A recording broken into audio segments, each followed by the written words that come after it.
Bonjour à tous. Quand j'étais au collège, j'ai été pris à partie à plusieurs reprises par d'autres collégiens. Savez-vous pourquoi? Parce que j'étais chrétien. Alors cela allait des moqueries, des insultes, de l'intimidation en tout genre, en passant par des coups de poing dans les côtes, des coups de genoux dans les côtes, jusqu'à une fois une lame de canif posée sur la gorge pour m'obliger à prier. Et si je vous raconte ça, c'est parce que nous débutons une nouvelle série d'enseignements avec la première lettre de l'apôtre Pierre. Et Pierre écrit justement à des jeunes chrétiens, des nouveaux chrétiens, qui, parce qu'ils sont devenus chrétiens, font l'expérience de l'hostilité de la part de leurs contemporains. Alors d'après ce qu'on découvre d'eux dans la lettre, ces chrétiens étaient probablement insultés, raillés, victimes de discrimination, de pression sociale, peut-être même accusés de fautes imaginaires et risquant l'agression physique. Cette hostilité, elle provenait de l'autorité de leur pays, de leurs patrons, de leurs conjoints, leurs voisins, etc. Et tout comme moi, à l'époque du collège, cette hostilité rendait ces nouveaux chrétiens tristes, troublés, craintifs, surpris, soucieux. Ils pouvaient peut-être avoir honte de leur foi, ils pouvaient être tentés de se venger, et certains envisageaient même, d'après ce qu'on lit dans la lettre, de retourner à leur ancienne manière de vivre et donc d'abandonner la foi en Jésus. C'est donc pour les encourager que Pierre leur écrit. Il le dit à la fin de sa lettre, il dit « Je vous ai écrit assez brièvement pour vous encourager et vous assurer que c'est bien à la véritable grâce de Dieu que vous êtes attachés. » Cette lettre est là aussi pour nous encourager, nous tous, tout chrétiens. À différents degrés, nous souffrons du même genre d'hostilité que ces premiers chrétiens. Ça peut commencer tôt, à l'école, par exemple, comme moi. Ça peut être au travail, dans le couple, quand l'un devient chrétien, après le mariage, par exemple. Ça peut être dans la famille, quand on est le seul de toute sa famille à être chrétien. Ça peut être aussi dans le voisinage, et même parfois, l'hostilité peut être généralisée à un pays entier. Il n'y a qu'à voir l'association Portes Ouvertes qui œuvre auprès des chrétiens persécutés pour remarquer et constater tout cela. Alors Pierre, avec cette lettre, veut encourager ces chrétiens et il veut nous encourager à tenir ferme dans la foi malgré l'hostilité. Il veut nous encourager à répondre comme il faut à l'hostilité et à continuer de vivre en tant que chrétien une vie sainte de la plus haute qualité qui ne s'accommode pas de compromis pour éviter l'hostilité. Pierre veut nous encourager à continuer d'être des chrétiens malgré l'hostilité. Et c'est le titre d'ailleurs que nous avons donné à cette série d'enseignements sur 1 Pierre. Des chrétiens malgré l'hostilité.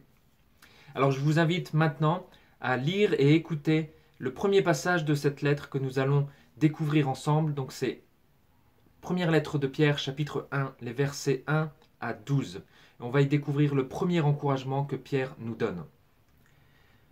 Pierre, apôtre de Jésus-Christ, salue ceux que Dieu a choisis et qui vivent comme des résidents étrangers, dispersés dans la province du Pont, de Galatie, de Cappadoce, d'Asie et de Bithynie. Dieu, le Père, vous a choisis d'avance, conformément à son plan, et vous avez été purifiés par l'Esprit pour obéir à Jésus-Christ et bénéficier de l'aspersion de son sang. Que la grâce et la paix vous soient abondamment accordées. Béni soit Dieu, le Père de notre Seigneur Jésus-Christ. Dans sa grande compassion, il nous a fait naître à une vie nouvelle, pour nous donner une espérance vivante par la résurrection de Jésus-Christ. Car il a préparé pour nous un héritage qui ne peut ni se détruire, ni se corrompre, ni perdre sa beauté. Il le tient en réserve pour vous dans les cieux, vous qu'il garde par sa puissance au moyen de la foi, en vue du salut qui est prêt à être révélé au moment de la fin. Voilà ce qui fait votre joie, même si actuellement il faut que vous soyez attristés pour un peu de temps par diverses épreuves. Celles-ci servent à éprouver la valeur de votre foi. Le feu du creuset n'éprouve-t-il pas l'or qui pourtant disparaîtra un jour? Pourtant votre foi, qui a résisté à l'épreuve, a une valeur beaucoup plus précieuse. Elle vous vaudra louange, gloire et honneur lorsque Jésus-Christ apparaîtra. Jésus, vous ne l'avez pas vu, et pourtant vous l'aimez. Mais en plaçant votre confiance en lui, sans le voir encore, vous êtes remplis d'une joie glorieuse et inexprimable, car vous obtenez en retour votre salut, qui est le but de votre foi. Ce salut a fait l'objet des recherches et des investigations des prophètes qui ont annoncé d'avance la grâce qui vous était destinée. Ils cherchaient à découvrir à quelle époque et à quels événements se rapportaient les indications données par l'Esprit de Christ. Cet Esprit était en eux et annonçait à l'avance les souffrances du Messie et la gloire dont elles seraient suivies. Il leur fut révélé que le message dont ils étaient chargés n'était pas pour eux, mais pour vous. Et ce message vous a été communiqué maintenant par ceux qui vous ont annoncé la bonne nouvelle sous l'action de l'Esprit Saint envoyé du ciel. Les anges eux-mêmes ne se lassent pas de le découvrir. Dans ce passage, nous découvrons le privilège des chrétiens, à savoir le salut.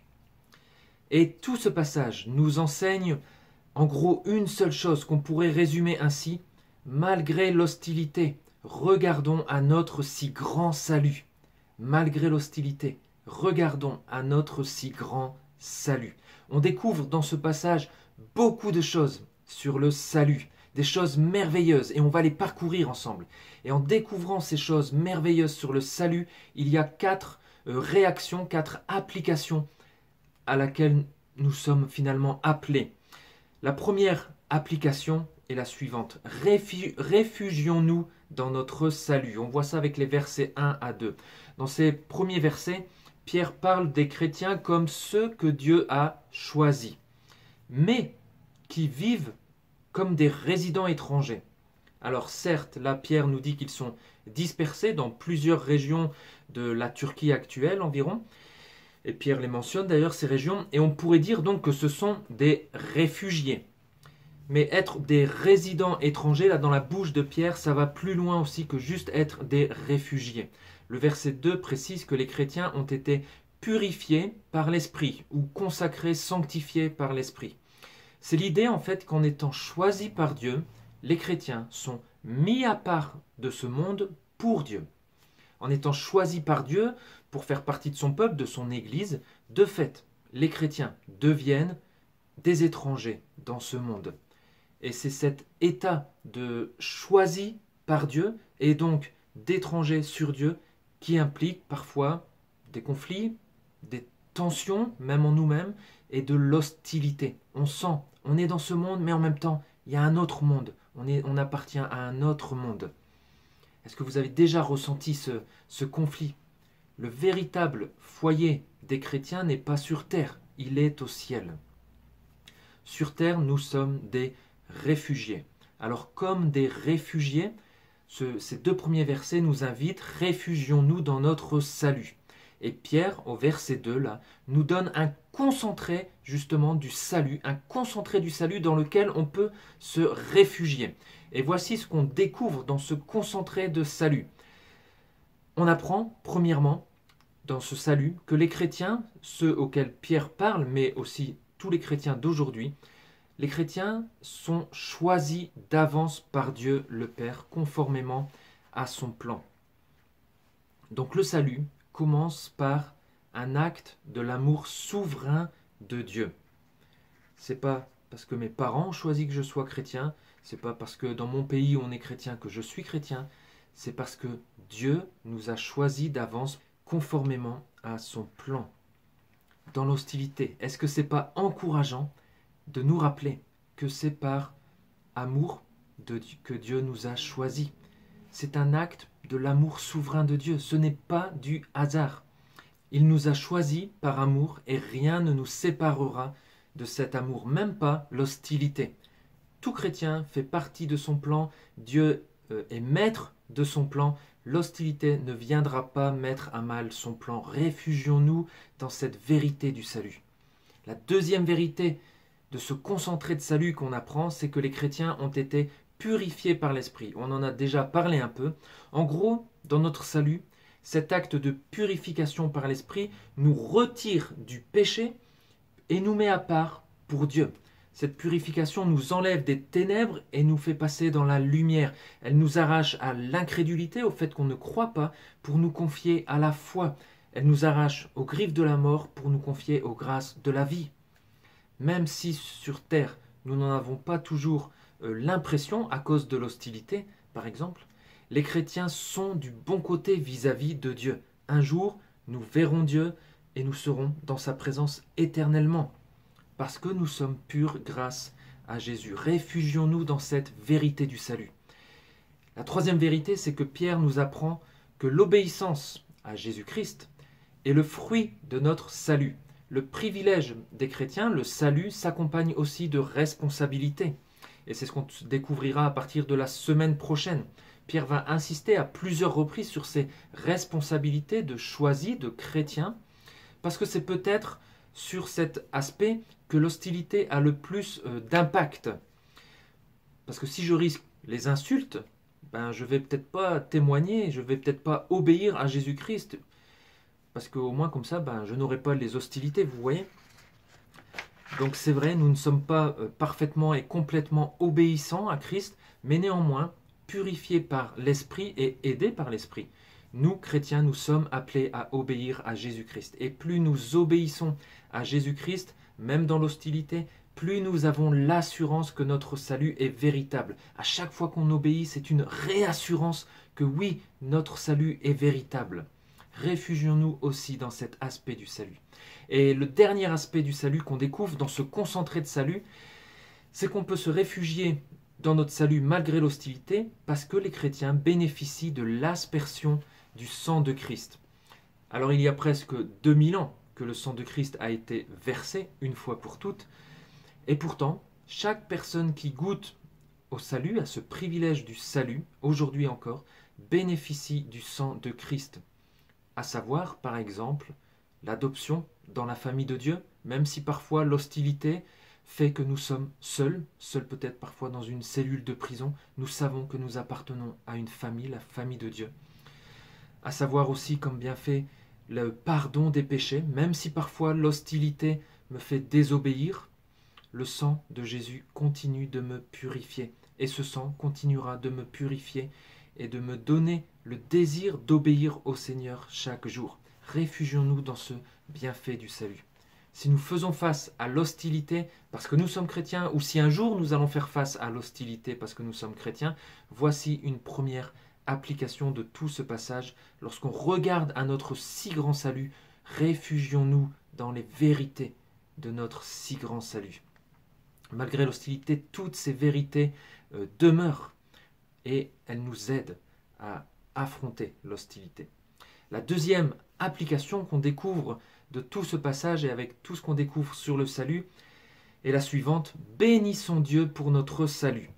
Les versets 3 et 5 vont nous faire découvrir et nous font découvrir quelque chose de vraiment grandiose par rapport au salut, et la seule réponse convenable, même malgré l'hostilité, est de bénir Dieu devant ce si grand salut.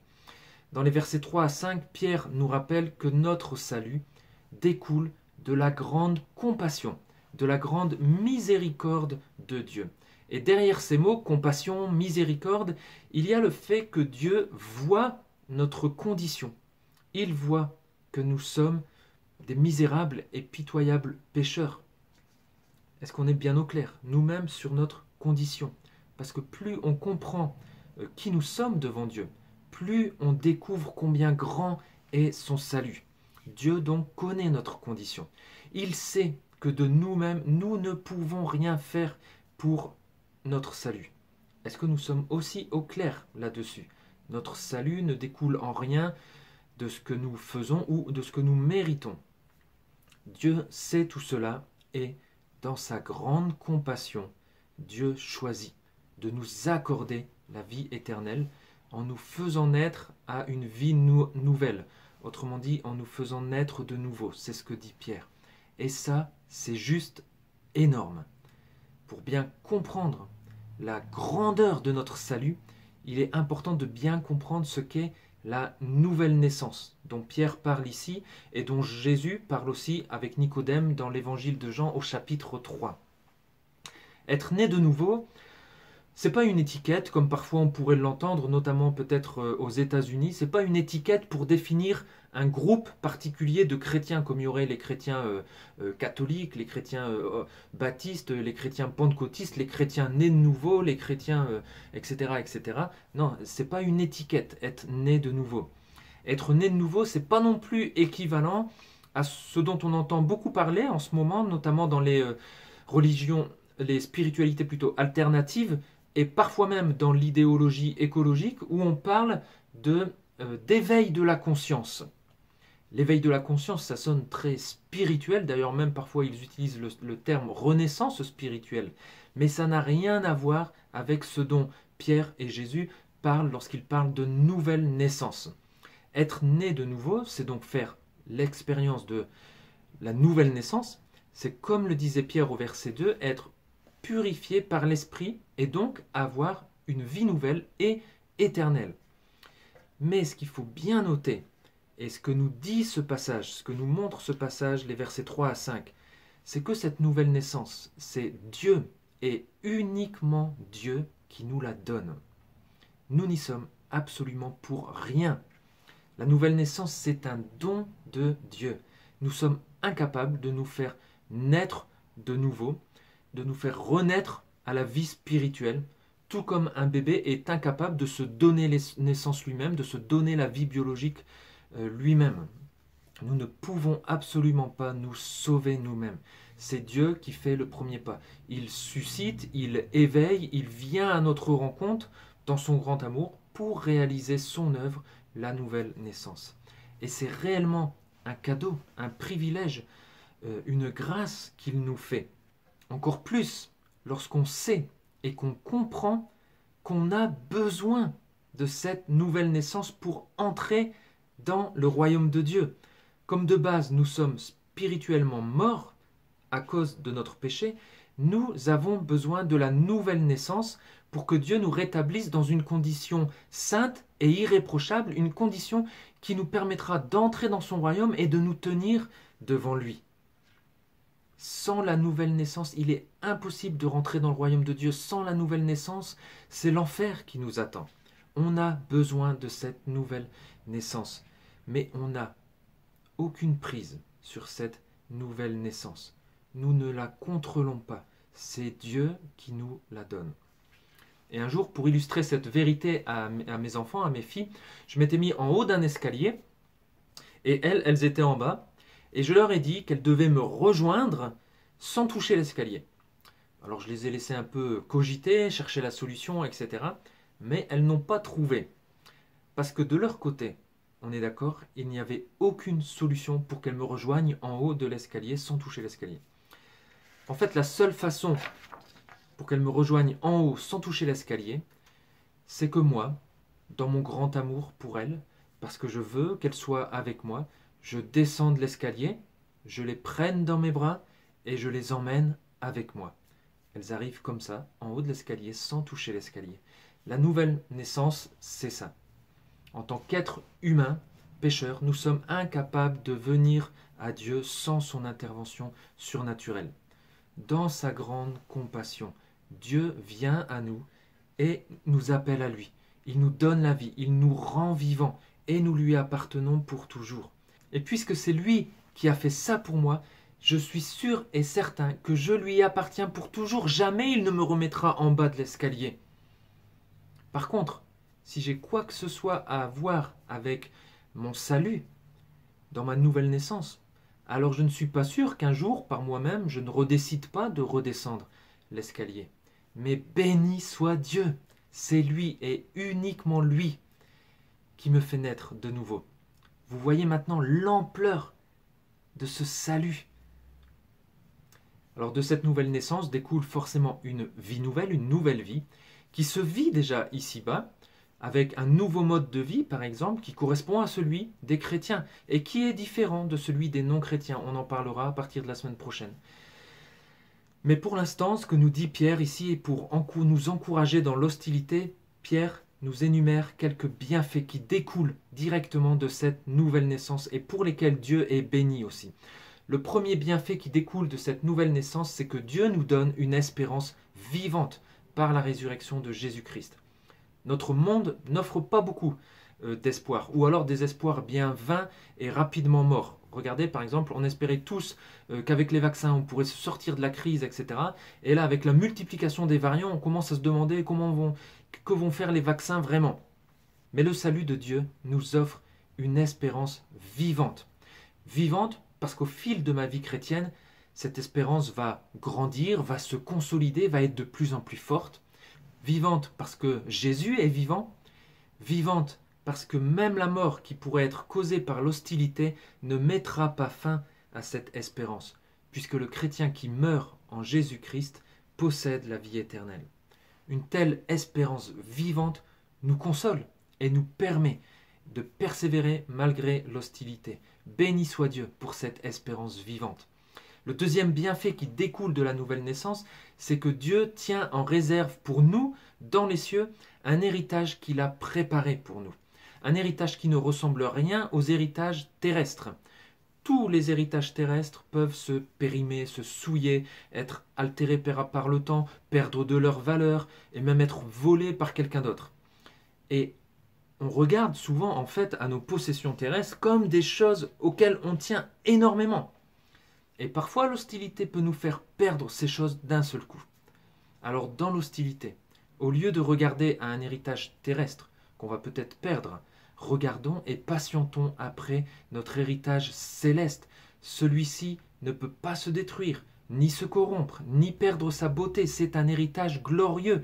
Il inclut tout ce dont nous allons jouir au ciel et pour l'éternité. Et en plus, il est tenu en sécurité par Dieu lui-même. Personne ne peut nous le voler. Béni soit Dieu pour cet héritage.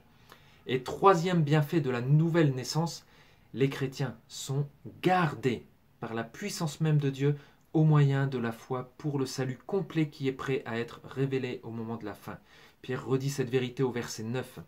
Donc Dieu tient en sécurité l'héritage qui nous attend et en plus il nous tient nous aussi en sécurité. Nous pouvons être certains, nous atteindrons le royaume de Dieu. C'est ce que je disais tout à l'heure. Une fois que Dieu nous a pris avec lui en haut de l'escalier, il nous garde avec lui. Quoi qu'il arrive ici-bas sur terre, avec l'hostilité qui peut être présente, Dieu me garde et je jouirai du plein salut. Béni soit Dieu. Quand on prend conscience de ce si grand salut, n'est-ce pas une profonde source d'encouragement dans l'hostilité? Face à un si grand salut, on ne peut que bénir Dieu. Maintenant, troisième application face à ce si grand salut et malgré l'hostilité. Réjouissons-nous de notre salut. C'est ce que dit Pierre dans les versets 6 à 9. Voilà ce qui fait votre joie. Tout ce que nous venons de découvrir précédemment, qu'on englobe dans le salut que Dieu nous offre, voilà ce qui fait notre joie. Et au verset 9, Pierre redira ça aussi. Vous êtes remplis d'une joie glorieuse et inexprimable. Est-ce que le salut que Dieu nous offre nous réjouit profondément? Quand on sait que sans la grâce de Dieu nous sommes perdus, alors nous sommes heureux, réjouis quand Dieu, dans son grand amour, nous choisit et nous admet dans sa présence pour l'éternité. Et même si, actuellement, comme le dit Pierre, il faut que nous soyons attristés pour un peu de temps par diverses épreuves, par de l'hostilité, au plus profond de nous, nous avons de quoi être transportés d'allégresse. Regardons au-delà de l'hostilité, regardons à notre salut qui devrait nous combler constamment de joie. C'est l'encouragement de Pierre pour ses lecteurs qui connaissent l'hostilité et pour nous aussi également aujourd'hui. Notre salut nous procure une joie indescriptible, une joie qui nous aide, qui nous permet de faire face à l'hostilité.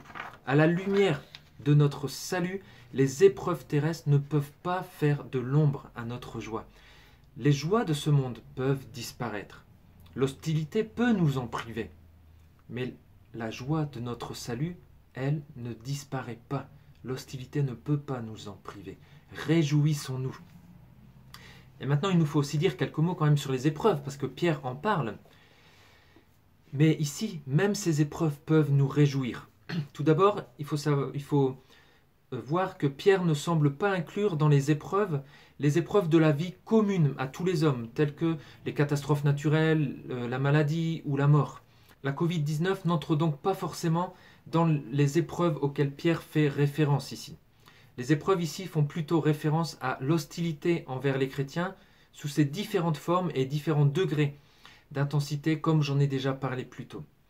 Alors, en quoi ces épreuves peuvent-elles être réjouissantes? Alors, j'avoue que c'est un peu paradoxal de parler comme ça, mais c'est bien comme ça que Pierre présente les choses, la joie du salut au milieu des épreuves.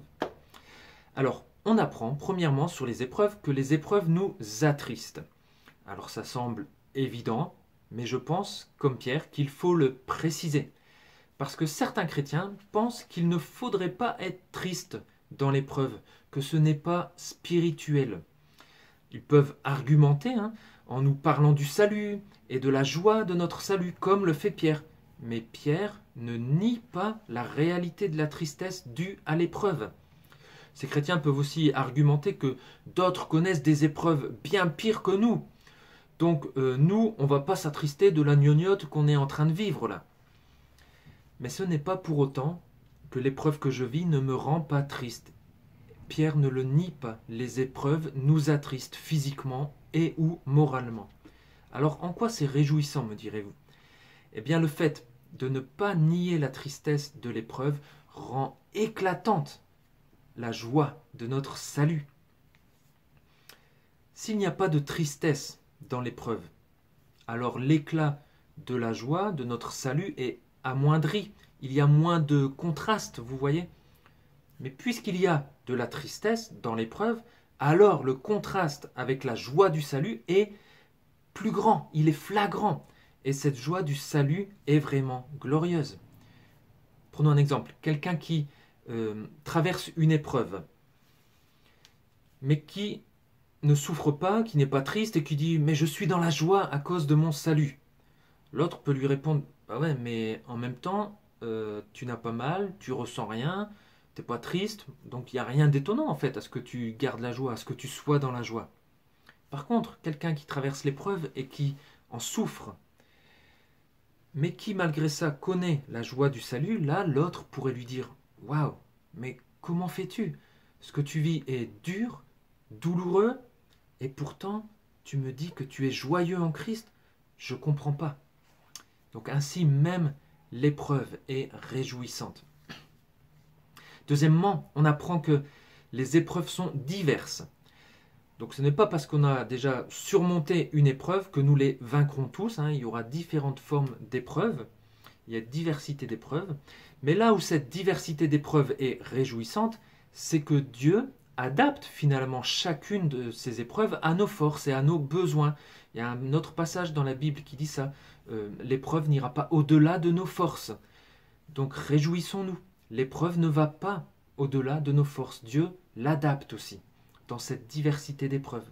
Réjouissons-nous aussi car, troisièmement, l'épreuve est pour un peu de temps. Les épreuves sont contrôlées par Dieu dans leur durée aussi.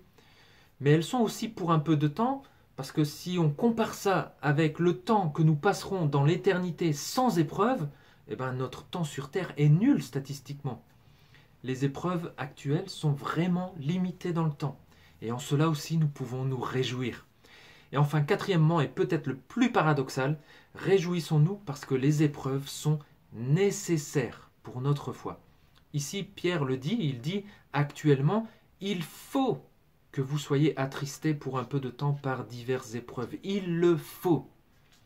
Les épreuves ont une utilité dans la vie du chrétien. Les épreuves sont nécessaires et utiles parce que Pierre nous dit qu'elles éprouvent la valeur de notre foi. Elles la rendent plus pure, tout comme le feu du creuset éprouve l'or pour en enlever les impuretés et ainsi obtenir de l'or qui a plus de valeur. 9 carats, 14 carats, 18 carats, 24 carats, un or pur. L'épreuve est nécessaire pour notre foi pour la rendre plus pure, plus consistante. Par exemple, dans l'épreuve va nous débarrasser de l'orgueil pour nous rendre plus humbles. L'épreuve va nous aider à moins nous attacher aux réalités terrestres pour nous attacher de plus en plus aux réalités célestes. L'épreuve, si elle est due à un péché par exemple, l'épreuve va alors nous aider à haïr notre péché et ses conséquences, pour nous faire aimer de plus en plus la justice divine et l'obéissance à Jésus-Christ, etc. Les épreuves nous font grandir spirituellement. Nous sortons de l'épreuve avec une foi éprouvée. Et quand on a la bonne perspective biblique sur les diverses épreuves que peut connaître un chrétien, alors ces épreuves sont susceptibles d'alimenter notre joie parce que nous pouvons anticiper l'avenir. Notre foi va en ressortir éprouvée. Et contrairement à l'or qui, lui, même après avoir été rendu pur, disparaîtra quand même un jour au fil du temps, notre foi éprouvée, elle, est éternelle. Et en cela, elle possède donc une valeur beaucoup plus précieuse que l'or. Est-ce que c'est pas réjouissant ça? Nos épreuves ne sont pas inutiles ni gratuites. En plus, notre foi éprouvée nous vaudra louange, gloire et honneur lorsque Jésus-Christ apparaîtra. Malgré l'hostilité, malgré les épreuves, il y a vraiment de quoi se réjouir de notre salut. Et enfin, quatrième et dernière application face à ce salut, ne nous lassons pas de ce si grand salut, de notre salut. Le privilège des chrétiens, le salut offert par Dieu, dont je parle depuis tout à l'heure, dont Pierre nous parle aussi depuis tout à l'heure, ce privilège est vraiment, vraiment grandiose. Et pourtant, parfois, à cause de l'hostilité, ce privilège pourrait perdre de sa grandeur et on s'en lasserait. Parfois même, sans hostilité, ce salut peut perdre de sa grandeur, simplement parce que, au fil des années, de nos années chrétiennes, on s'en lasse. On ne cherche plus à nous en réjouir. On ne cherche plus à découvrir toutes les facettes de ce salut et toutes les implications de ce salut pour nos vies de tous les jours. On pourrait même entendre des chrétiens dire bah, « c'est bon là, on en parle tous les dimanches en église. C'est ennuyant, j'ai compris là ce que c'était le salut. J'ai pas besoin qu'on m'en reparle tout le temps. J'aimerais bien qu'on me parle d'autre chose, moi. » Mais il n'y a rien de plus important que le salut. Tout découle de ça. Tout est centré sur ça. C'est toute l'histoire de la Bible qui se résume en ce seul mot, salut, sauvetage. L'histoire de la Bible, c'est l'histoire de Dieu qui met en place un plan de sauvetage pour sauver les humains perdus tout en restant lui parfaitement saint et juste. Il n'y a rien de plus important que ça, que ce salut. Les prophètes qui ont annoncé des milliers d'années en avance ce salut, nous dit Pierre. Les prophètes ont fait de ce salut l'objet de leur recherche, de leur investigation. Ils n'avaient quasiment rien comme élément à leur disposition. Mais ils ont mené une vraie enquête de détective. Ils ont creusé pour découvrir tout ce qu'ils pouvaient sur ce salut, parce qu'ils avaient compris que ce salut était la chose la plus importante que Dieu allait faire. Et nous, qui bénéficions de ce salut, qui pouvons bénéficier de ce salut aujourd'hui encore, nous qui avons toute la Bible à portée de main, tous les éléments à portée de main, nous qui sommes après les souffrances du Messie et toute la gloire qui en est venue, nous, on se contenterait de passer sur ce salut de manière superficielle. Non, ne nous lassons pas de découvrir par nous-mêmes ce si grand salut, en plongeant constamment nos regards dans la parole de Dieu pour découvrir ce si grand salut, en plongeant constamment nos regards dans ce si grand salut. En plus, si aujourd'hui nous sommes sauvés, c'est parce que d'autres, à un moment donné, nous ont communiqué ce message important du salut. Pierre en parle aussi. Sous l'action de l'Esprit Saint, ils nous ont annoncé la bonne nouvelle, le salut en Jésus. Et Dieu dans sa grâce nous a sauvés. Et nous, par lassitude, par peur de l'hostilité, nous ne communiquerions pas ce message si important du salut. Nous n'annoncerions pas la bonne nouvelle du salut en Jésus par peur d'être moqués, insultés, frappés, menacés de mort. Ce que j'ai vécu au collège, en étant pris à partie parce que j'étais chrétien, ça m'a marqué.